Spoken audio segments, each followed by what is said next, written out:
بسم الله الرحمن الرحیم. قدرمند عمر بن عبدالعزیز رحمت الله علیه په گورنرۍ نه بعد چې کله خلافت تاج ورپسریږي نو دا رجاء بن حیوات دا ډېر یشور سړی و، د ده وزیر و.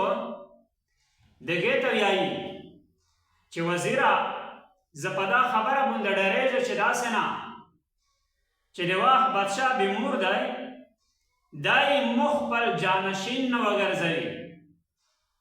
رجاء ورته وایي چې عمر بن عبدالعزیز ای گورنر صاحب مه ډارېږه، انشاءالله امید مې دا دی تو خلیفه نه ګرځوي.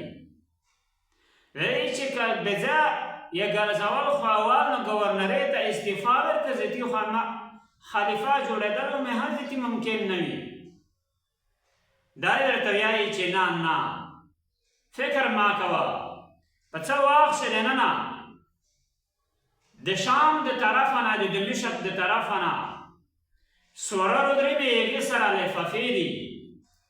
هغه لفافه د عمر بن عبدالعزیز رحمت الله علیه دفتر ته راوړي.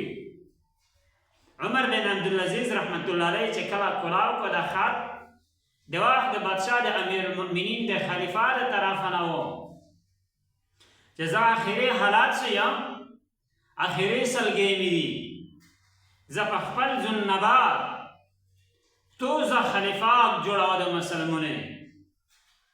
پر چې کله خط کلاو که دا جملې دغه الفاظ وبخښې د عمر بن عبدالعزیز رحمت الله علیه رنګ متغیر شه، بدل شه، ډېر سخت پریشان شو. په نبات جماعت ته روړ شه، خلک یې ورجمع کړ، ډېر لوی خلک دی، جماعت ډک دی، ګلۍ ډکې دي او خلک زه د خپلې بغیر د خپلې خوښۍ نه او د توسې برای نه بغیر زه امیر المؤمنین د مسلمونه جوړ شوی یم.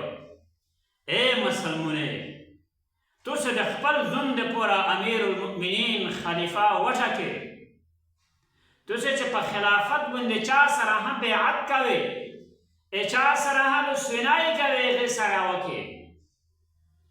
ټول خلق په اواز ورته وایي چې او عمر بن عبدالعزیز تو گورنرۍ مې چې لیدلې ده،